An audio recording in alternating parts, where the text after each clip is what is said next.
ಈಗ ಈ ಗುರುಚರಣ್ ರಿಪೋರ್ಟ್ ಗಾಯಬ್ ಏನು ಹಿಂಗಂದ್ರೆ IAS ಅಧಿಕಾರಿ ಜಿ ಗುರುಚರಣ್ ಅವರು 90 ಪುಟಗಳ ರಿಪೋರ್ಟ್ ಕೊಡ್ತಾರೆ.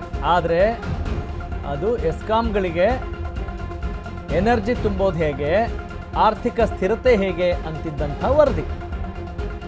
ಫ್ರೀ ಕರೆಂಟ್ ಹಾಗೂ ಪವರ್ ಖರೀದಿಯಲ್ಲೇ ಗೋಲ್ಮಾಲ್ ಅಂತಲೂ ಕೂಡ ಅನುಮಾನ ವ್ಯಕ್ತವಾಗಿದೆ. ಅದು ಪಕ್ಕಾ ಆದಂಗೆ ಕಾಣ್ತಾ ಇದೆ ಅನುಮಾನ. ಒಂದೇ ರೂಮಲ್ಲಿ 2 ಆನೆಗಳು ಎಂಬ ಅರ್ಥದಲ್ಲಿ ಟೀಕೆ ಮಾಡಿದ್ರು ಗುರುಚರಣ್.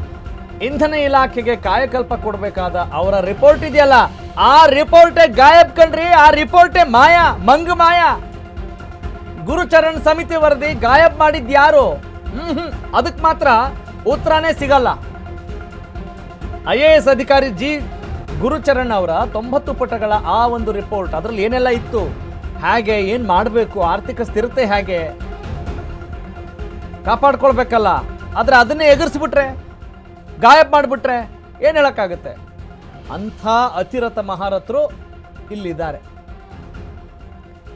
ಹಿಂಗಾಗಿ ಅವ್ರಿಗೆ ಹಿಂಗೆ ಬೇಕು ಹಂಗೆ ಹೆಗ್ಗಣ ಇದನ್ನು ಕೊರಿಯತ್ತಲ್ಲ, ಬಿಲ ಕೊರಿಯತ್ತಲ್ಲ, ಆ ರೀತಿ ಕೊರಿಯಕ್ಕೆ ರೆಡಿಯಾಗಿದ್ದಾರೆ ರೀ ಖಜಾನೆನ ಇವರೆಲ್ಲ. ಎಸ್, ಮತ್ತಷ್ಟು ಅಪ್ಡೇಟ್ಸ್ಗಳ ಮೇಲೆ ಅಪ್ಡೇಟ್ಸ್. ಪವರ್ ಪಾಲಿಟಿಕ್ಸ್ಗೆ ಕರೆಂಟ್ ಆಫ್, ರೈಟ್ ಆಫ್ ಎಂಬ ಕರ್ಮಕಾಂಡ. ಫ್ರೀ ಕರೆಂಟು ರೈತರಿಗೆ ಸಬ್ಸಿಡಿ ಸೋಗಲ್ಲಿ ಸರ್ಕಾರದಿಂದಲೇ ಕೋಟಿ ಕೋಟಿ ಬಾಕಿ ಇದೆ. ಎಲ್ಲ ಎಸ್ಕಾಂಗಳು ಲಾಸ್ನಲ್ಲಿರೋಕೆ ರಾಜ್ಯ ಸರ್ಕಾರದ ಪಾಲಿಟಿಕ್ಸ್, ರಾಜ್ಯ ನೀತಿನೇ ಕಾರಣ. ಬರೀ ಗ್ರಾಹಕರ ಕರೆಂಟ್ ಬಿಲ್ ಜಾಸ್ತಿ ಮಾಡೋದ್ರಿಂದಲೇ ಸುಧಾರಣೆ ಆಗತ್ತಾ ಅಂದ್ರೆ ಚಾನ್ಸೇ ಇಲ್ಲ. That is impossible. ಅಸಾಧ್ಯ ಅಸಾಧ್ಯ ಅಸಾಧ್ಯ. ರಾಜಕಾರಣಿಗಳ ವೋಟ್ ಬ್ಯಾಂಕಿಗೆ ಬಲಿಯಾಗ್ತಾ ಇದ್ದಾವೆ ರಾಜ್ಯದ ವಿದ್ಯುತ್ ಇಲಾಖೆ. ಇದಕ್ಕೆಲ್ಲ ಪರಿಹಾರ ಅಂತ ಖಾಸಗೀಕರಣದ ಭೂತ ಬಿಡ್ತಾ ಇದೆ, ಬುರುಡೆ ಬಿಡ್ತಾ ಇದೆ. ಅಷ್ಟೇ, ಬೇರೆ ಏನಿಲ್ಲ. ಫ್ರೀ ಕರೆಂಟು ರೈತರಿಗೆ ಸಬ್ಸಿಡಿ ಹೋಗಲಿ ಸರ್ಕಾರದಿಂದಲೇ ಕೋಟಿ ಕೋಟಿ ಬಾಕಿ ಇದೆ. ಎಲ್ಲ ಎಸ್ಕಾಂಗಳು ಲಾಸ್ನಲ್ಲಿರೋಕೆ, ನಷ್ಟದಲ್ಲಿರೋಕೆ ರಾಜ್ಯ ಸರ್ಕಾರದ ಈ ರಾಜನೀತಿಯೇ ಕಾರಣ, ಬೇರೆ ಏನೂ ಅಲ್ಲ. ಬರೀ ಗ್ರಾಹಕರ ಕರೆಂಟ್ ಬಿಲ್ ಜಾಸ್ತಿ ಮಾಡೋದ್ರಿಂದಲೇ ಏನಾದರೂ ಸುಧಾರಣೆ ಆಗುತ್ತಾ? Not at all. ಹಿಂಗಾಗಿ ದೀಪದ ಬುಡ ಕತ್ಲಲ್ಲ, ದೀಪ ಅಂತ ಹೆಸರೇ ಹೇಳಂಗಿಲ್ಲ, ಈಗ ಬೆಳಕೆ ಹೇಳಂಗಿಲ್ಲ, ಹಂಗಾಗುತ್ತೆ. So that is the impact of privatisation.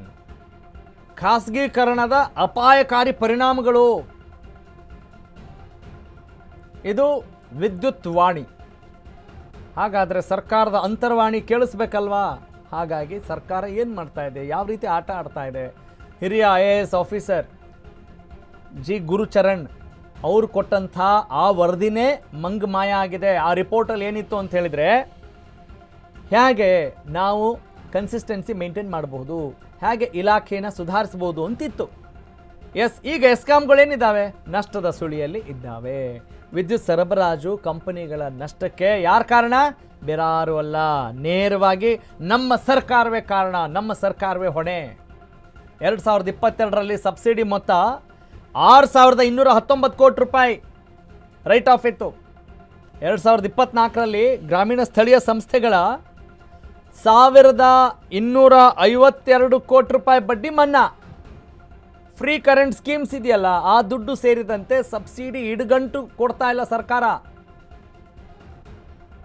2025ರಿಂದ ಏನಾಗುತ್ತೆ, 2025ರಿಂದ 28ರ ಅವಧಿಯ ಈ ಸಬ್ಸಿಡಿ ಬಾಕಿ ಇದೆಯಲ್ಲ, 6,000 ಕೋಟಿ ಮನ್ನಾಗೆ ತಾಕೀತು ಮಾಡ್ತಾ ಇದ್ದಾರೆ. Got it? ಸೊ ಹಾಗಾಗಿ ನಾವೇನು ಎಚ್ಚರಿಸ್ತಾ ಇದ್ದೀವಿ, ನಾವೇನು ಹೇಳ್ತಾ ಇದ್ದೀವಿ, ಸನ್ಮಾನ್ಯ ಮುಖ್ಯಮಂತ್ರಿಗಳೇ ದಯವಿಟ್ಟು ಇದೆಲ್ಲವನ್ನು ಗಮನಿಸಿ. ನೀವೀಗ ಬಹಳಷ್ಟು ಇಲಾಖೆಗಳ ಜವಾಬ್ದಾರಿ ಇರಬಹುದು, ರಾಜ್ಯದ ಹಿತದೃಷ್ಟಿಯಿಂದ ನಿಮ್ಮದೇ ಆದಂಥ ಒಂದು ಇಂಪ್ಯಾಕ್ಟ್ ಮಾಡೋ ನಿಟ್ಟಿನಲ್ಲಿ ಮಹತ್ವಾಕಾಂಕ್ಷೆಯಿಂದ ನೀವೇನು ಮಾಡ್ತಾ ಇದ್ದೀರಿ, ಅದು ಯಾವುದು ಬೇಡ ಅಂತ ಹೇಳಲ್ಲ. ಆದ್ರೆ ಇಲ್ಲಿ ಸ್ವಲ್ಪ ಕಣ್ತೆರೆದು ನೋಡ್ರಿ ಮುಖ್ಯಮಂತ್ರಿ DK ಸಾಬ್, ಬೇಡ ಬೇಡ ವಿದ್ಯುತ್ ಖಾಸಗೀಕರಣ ಬೇಡ. ಇಲ್ಲಿ ಎಸ್ಕಾಂಗಳ ನಷ್ಟಕ್ಕೆ ಜನ ಹಾಗೂ ಎಸ್ಕಾಂ ಸಿಬ್ಬಂದಿ ಕಾರಣ ಅಲ್ವೇ ಅಲ್ಲ. ಫಾರ್ ಯುವರ್ ಕೈಂಡ್ ಇನ್ಫಾರ್ಮೇಶನ್, ಕೊಡೋ ಹಣವನ್ನು ರೈಟ್ ಆಫ್ ಮಾಡಿ ಅಂತ ರಾಜ್ಯ ಸರ್ಕಾರ ಯಾಕ್ರಿ ಹೇಳ್ತಾ ಇದೆ? ಕರ್ನಾಟಕ ಸೇರಿದಂತೆ ವಿವಿಧ ಇಲಾಖೆ ಬಾಕಿ ಹಣ ಕೊಟ್ಬಿಟ್ರೆ ಎಸ್ಕಾಂ ಸೇಫ್ ಆಗುತ್ತೆ.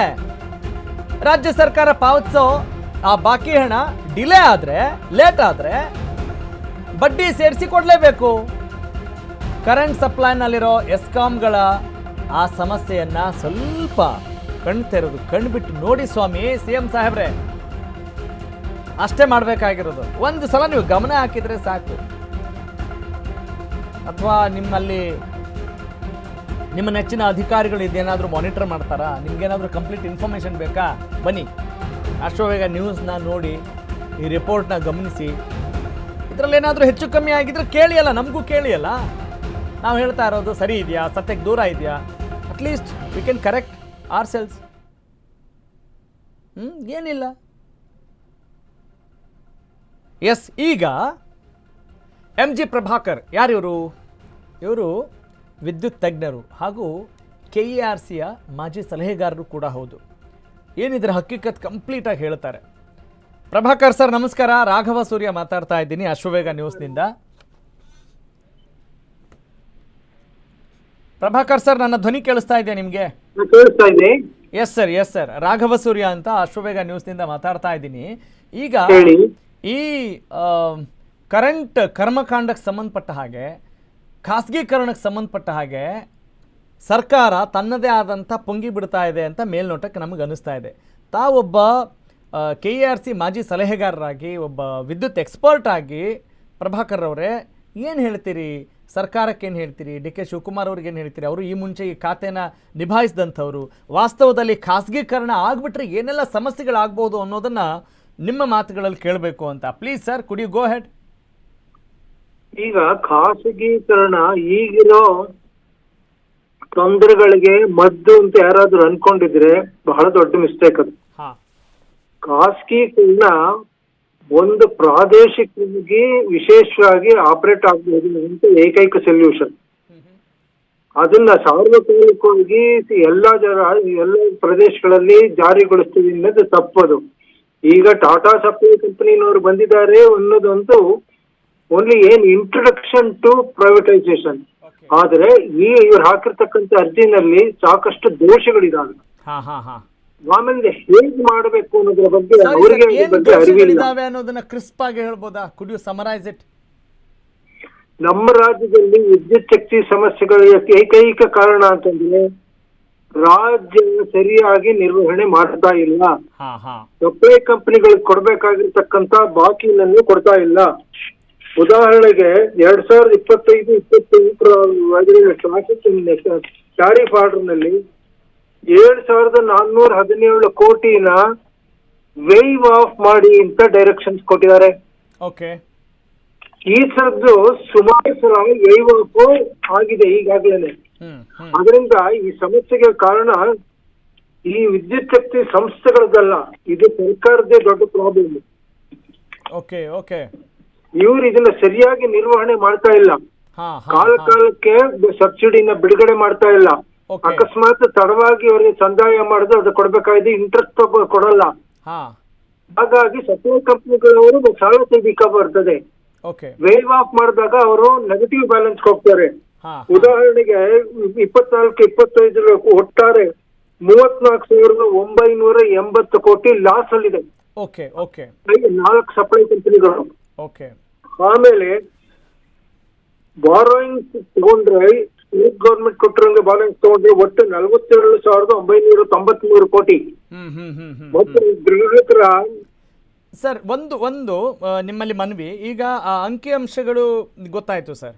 ಈಗ ಅವರು ಲೋಪದೋಷಗಳನ್ನು ಮುಚ್ಚಾಕೊಳ್ಳೋಕೆ ಈಗ ಖಾಸಗೀಕರಣಕ್ಕೆ ಮುಂದಾಗ್ತಾ ಇದ್ದಾರೆ. ಈಗ ನಮಗೆ ಬೇಕಾಗಿರೋ ಉತ್ತರ ಏನು ಅಂತ ಹೇಳಿದರೆ, ಒಂದು ಅರಿವನ್ನು ಮೂಡಿಸಬೇಕಾಗಿದೆ. ನೀವು ಖಾಸಗೀಕರಣ ಆದರೆ ಆಗುವಂಥ ಅನಾಹುತದ ಬಗ್ಗೆ ಹೇಳ್ಬಿಡ್ಬೋದಾ? ಖಾಸಗೀಕರಣ ತಪ್ಪಿಸೋಕೆ ಏನಾದರೂ ಚಾನ್ಸಸ್ ಇದೆಯಾ ಬೈ ಚಾನ್ಸ್? ಎನಿವೆ, ಇವಾಗ ಹಾಕಿರೋ ಒಂದು ಅರ್ಜಿ ಪ್ರಕಾರ ಖಾಸಗೀಕರಣ ಆಗುವ ಸಾಧ್ಯತೆ ಬಹುಮಟ್ಟಕ್ಕೆ ಕಮ್ಮಿ. ಅದರಲ್ಲಿ ದೋಷಗಳಿದಾವೆ. ಖಾಸಗೀಕರಣ ಆದ್ರೆ ಸರ್, ಖಾಸಗೀಕರಣ ಆದರೆ ಟಾಟಾ ಕಂಪನಿಗೆ ತಮ್ಮದೇ ಆದಂತ ಫಸ್ಟ್ ಡಿಸ್ಟ್ರಿಬ್ಯೂಷನ್ ಲೈನ್ಸ್ ಇರ್ಬೇಕಾಯ್ತು. ಸೆಕ್ಷನ್ 14 ಪ್ರಕಾರ ಅವ್ರಿಗೆ ಹೇಗ್ ಮಾಡ್ತೀವಿ ಅನ್ನೋದ್ರ ಪ್ರಸ್ತಾವನೆಯೇ ಹೇಳಿಲ್ಲ. ಓಕೆ ಅಲ್ಲ ಸರ್, ಅಂದ್ರೆ ನಾನು ಕೇಳ್ತಾ ಇದ್ದೀನಿ, ಖಾಸಗೀಕರಣ ಆದ್ರೆ ಇದು ಯಾವ ರೀತಿ ದುಷ್ಪರಿಣಾಮ ಉಂಟಾಗಬಹುದು ಅಂತ. ದುಷ್ಪರಿಣಾಮ ಉಂಟಾಗಬಹುದು ಅಂದ್ರೆ ಈಗ ಎಲೆಕ್ಟ್ರಿಕ್ ಬಿಲ್ ಜಾಸ್ತಿ ಆಗತ್ತಾ, ರೇಟ್ ಜಾಸ್ತಿ ಆಗತ್ತಾ, ಅಥವಾ ಈಗ ಏನಾದರೂ ಡಿ ಕೆ ಶಿವಕುಮಾರ್ ಮುತುವರ್ಜಿ ಹಾಕಿದ್ರೆ ಎಲ್ಲ ಮುಂದೊದಗಬಹುದಾದಂಥ ದುಷ್ಪರಿಣಾಮಗಳನ್ನು ತಡಿಲಿಕ್ಕೆ ಸಾಧ್ಯತೆ ಇದೆಯಾ? ಇಲ್ಲ, ಈಗ ತಾರೀಫ್ ಜಾಸ್ತಿ ಆಗುತ್ತೆ ಕಮ್ಮಿ ಆಗುತ್ತೆ ಅನ್ನೋದ್ರದಲ್ಲ ಸಮಸ್ಯೆ. ಹಾ, ರಾಜ್ಯದಲ್ಲಿ ಸುಮಾರು 32% ಅಗ್ರಿಕಲ್ಚರ್ ಹೋಗುತ್ತೆ ಫ್ರೀ. ಓಕೆ. ಆಮೇಲೆ ಗೃಹ ಜ್ಯೋತಿಗೆ ಒಂದು 10,100 ಕೋಟಿ ಬೇಕು. ಹಾ ಹಾ, ಇವುಗಳ ಕಲೆಕ್ಷನ್ ಕಮ್ಮಿ ಆಗುತ್ತೆ. ಅಂದ್ರೆ ಇದು ಏನು ಸಪ್ಲೈ ಕಂಪನಿಗಳಿಗೆ ಸರ್ಕಾರ ಕೊಡ್ಬೇಕಾಗಿರೋ ಇದು ಧನ ಸಹಾಯ ಜಾಸ್ತಿ ಆಗ್ತಾ ಹೋಗುತ್ತೆ. ಹಾ ಹಾ ಹಾ ಹಾ ಹಾ. ಯಾಕೆಂತಂದ್ರೆ ಆ ಗ್ರಾಹಕರನ್ನೆಲ್ಲ ಅವ್ರು ಸೆಳ್ಕೊಂಡ್ಬಿಡ್ತಾರೆ. ಯಾರು ಪೇಯಿಂಗ್ ಕ್ಲಾಸ್ ಆಫ್ ಕನ್ಸ್ಯೂಮರ್ಸ್ ಇದಾರಲ್ಲ, ಓಕೆ, ಈ ಸಪ್ಲೈ ಕಂಪನಿಗಳು ಸೆಳ್ಕೊಂಡ್ಬಿಟ್ರೆ ಈ ಸಪ್ಲೈ ಕಂಪನಿಗಳು ಇನ್ನು ಶೋಚನೀಯ ಪರಿಸ್ಥಿತಿಗೆ ಹೋಗುತ್ತೆ. ಸರ್, ಅಂದ್ರೆ ದಟ್ಸ್ ಫಾರ್ ಶೋರ್ ಅಂತ ಮಾಡ್ತವೆ ಅಂತ ಖಾಸಗೀಕರಣ ಕೊಟ್ರೆ ಅನಾಹುತ ತಪ್ಪಿದ್ದಲ್ಲ ಅನ್ನೋದನ್ನ guarantee indirect, it is indirect effect. Direct ದಿಂದ ಆಗೋದಂತದಲ್ಲ, ಇಂಡೈರೆಕ್ಟ್ ಆಗುವಂತ ಪರಿಣಾಮಗಳೇನು ಅಂತಂದ್ರೆ, ಖಾಸಗೀಕರಣದಿಂದ ಇದುವರೆಗೂ ಯಾರ್ಯಾರು 200 ಯೂನಿಟ್ ಇರ್ಬೋದು ಅಥವಾ 10 HP ತನಕ ಇರಬೇಕು, ಇನ್ನು ಫ್ರೀ ಸಪ್ಲೈ ತಗೊಂಡಿರ್ಬೇಕು, ಅವರಿಗೆ ಹೆಚ್ಚು ಹಣನ ಸರ್ಕಾರ ಕೊಡ್ಬೇಕಾಗಿರುತ್ತೆ. ಓಕೆ ಓಕೆ ಸರ್, ಈಗ ಈ ಖಾಸಗೀಕರಣದಿಂದ ಎಲೆಕ್ಟ್ರಿಕ್ ಡಿಪಾರ್ಟ್ಮೆಂಟಲ್ಲಿ ವರ್ಕ್ ಮಾಡ್ತಾ ಇರುವಂಥವರಿಗೆ ಇದು ಯಾವ ರೀತಿ ಹೊರೆ ಆಗುತ್ತಾ ಅಥವಾ ಬರೆ ಆಗುತ್ತಾ ಅಥವಾ ಅವ್ರು ಎದುರಿಸ್ಬೋದಾದಂಥ ಇಂಪ್ಯಾಕ್ಟ್ಸ್ ಏನು ಅಂತ? ಯಾರಿಗೆ ಆಗ್ಲಿ ನಾವು ದಿನವಹಿ ಜೀವನ ನಡೆಸೋದಿಕ್ಕೆ ತೊಂದರೆ ಆಗುತ್ತೆ ಅನ್ನೋದಾದ್ರೆ ಅದು ಎಲ್ಲರಿಗೂ ಸಮಸ್ಯೆನೇ. Okay okay. ಅಲ್ಲಿ ಕೆಲಸ ಮಾಡೋದನ್ನು ನಮ್ಮ ಸಮಾಜದ ಜನನೇ ಹೊರತು ಅವರೇನು ಹೊರಗಿನವರಲ್ಲ. ನಮಗೆ ಸ್ವಲ್ಪ ಇರ್ತಕ್ಕಂಥ ಅಭಿಪ್ರಾಯ ಭೇದಗಳಿರೋದು ನಿಜ. ಓಕೆ. ಆದ್ರೆ ಅವ್ರ ಖಾಸಗೀಕರಣದಿಂದಾಗಿ ಅವ್ರ ಕೆಲಸ ಕಳ್ಸ್ಕೊಬೇಕಾಗಿ ಬರೋದು ಅಂತ ಕಂಪ್ನಿನ ಬೇರೆಯವ್ರಿಗೆ ಮಾರಾಟ ಆಗೋದು ನನ್ಗೆ ಒಪ್ಪಿಗೆ ಇಲ್ಲ. ಸರ್, ಹಾಗೇನೆ ಈಗ ಜಿ ಗುರುಚರಣ್ ಅವರ ಒಂದು ರಿಪೋರ್ಟ್ ಕೊಡ್ಲಾಯ್ತಲ್ಲ, ಹೌದು, ಅದು ಈಗ ಕಾಣಿಸ್ತಾ ಇಲ್ಲ ಅನ್ನೋದಿದೆಯಲ್ಲ, ಇದು ಎಷ್ಟು ನಗೆಪಾಟ್ಲಿಗೆ ಈಡಾಗ್ತಾ ಇದೆ. ಇಂಥ ಒಂದು ಗಂಭೀರವಾದ ವಿಚಾರ ಅಂತ ನಮಗನ್ನಿಸ್ತಾ ಇದೆ. ಇದು ಅಷ್ಟು ಗಾಂಭೀರ್ಯತೆನೇ ಪಡೆದುಕೊಂಡಿಲ್ಲ, ಅದಿಲ್ಲ, ರಿಪೋರ್ಟ್ ಇಲ್ಲ ಅಂತ ಹೇಳ್ತಾರೆ ಅಂತ ಹೇಳಿದ್ರೆ, how fair it is and what the action can be taken on this? 2002 May 30 ಈ ರಿಪೋರ್ಟ್ ಸರ್ಕಾರಕ್ಕೆ ತಲುಪಿಸಲಾಗಿದೆ. ಆಗಿನ ಬಿಜೆಪಿ ಸರ್ಕಾರವಾಗ್ಲಿ ಈಗಿನ ಕಾಂಗ್ರೆಸ್ ಸರ್ಕಾರವಾಗ್ಲಿ ಅದರಲ್ಲಿ ಏನಿದೆ ಅನ್ನೋದನ್ನ ಓಪನ್ ಮಾಡಿ ನೋಡೋದಕ್ಕೂ ತಾಳ್ಮೆ ಇಲ್ಲ. ಕರೆಕ್ಟ್, ವ್ಯವಧಾನ ಅವರ ಸಲಹೆಗಳು ಹೇಗಿದಾವೆ ಅಂತಂದ್ರೆ, ಈ ಎಲ್ಲ ಗುಣದೋಷಗಳನ್ನ ವಿಮರ್ಶೆ ಮಾಡಿ ಇದಕ್ಕೆ ಏಕೈಕವಾದಂತಹ ಒಂದು ಇದು ರೂಲ್ ಇದೆ. ಏನು ಅಂದ್ರೆ, ಹೋಲ್ಡಿಂಗ್ ಕಂಪನಿ ಮಾಡಿ ಈಗ 5 ಸಪ್ಲೈ ಕಂಪನಿನ ಸಬ್ಸಿಡಿಯರಿಯಾಗಿ ಮಾಡಿ, ಮತ್ತೆ ಎಲ್ಲದನ್ನು ಅಸೆಟ್ ನ ರೀಕ್ಯಾಪಿಟಲೈಸ್ ಮಾಡಿ, ಆವಾಗ ಬ್ಯಾಲೆನ್ಸ್ ಶೀಟ್ಗಳು ಚೆನ್ನಾಗಾಗುತ್ತೆ. ಆಮೇಲೆ ನಿರ್ವಹಣೆ, ಮ್ಯಾನೇಜ್ಮೆಂಟ್ ಅಥವಾ ನಿರ್ವಹಣೆ ಸರಿಯಾಗಿ ನಡೆಯುತ್ತೆ. ಆಗ ಪರಿಸ್ಥಿತಿ ಸುಧಾರಿಸುತ್ತೆ. ರಾಜ್ಯದಲ್ಲಿ ಬೇಕಾಗಿರತಕ್ಕಂಥದ್ದು ಈ ತುರ್ತು ICU ನಲ್ಲಿರೋ ಸಪ್ಲೈ ಕಂಪನಿಗಳಿಗೆ ತುರ್ತು ಚಿಕಿತ್ಸೆ ಆಗಬೇಕಾಗಿದೆ. Got it sir, got it. Thank you sir. ನಿಮ್ಮಂಥವರ ತಜ್ಞರ ಸಲಹೆ ಸೂಚನೆಗಳನ್ನು ಸರ್ಕಾರವೂ ಕೂಡ ಪಡೆದುಕೊಳ್ಳುವಂತಾಗಲಿ, ಆ ನಿಟ್ಟಿನಲ್ಲಿ ನಮಗೂ ಕೂಡ ಒಂದಿಷ್ಟು ಅವೇರ್ನೆಸ್ ಮೂಡಿಸೋ ನಿಟ್ಟಿನಲ್ಲಿ ನಿಮ್ಮ ಮಾತು, ನಿಮ್ಮ ಸಮಯ, it's really honour. Thank you so much sir for joining us.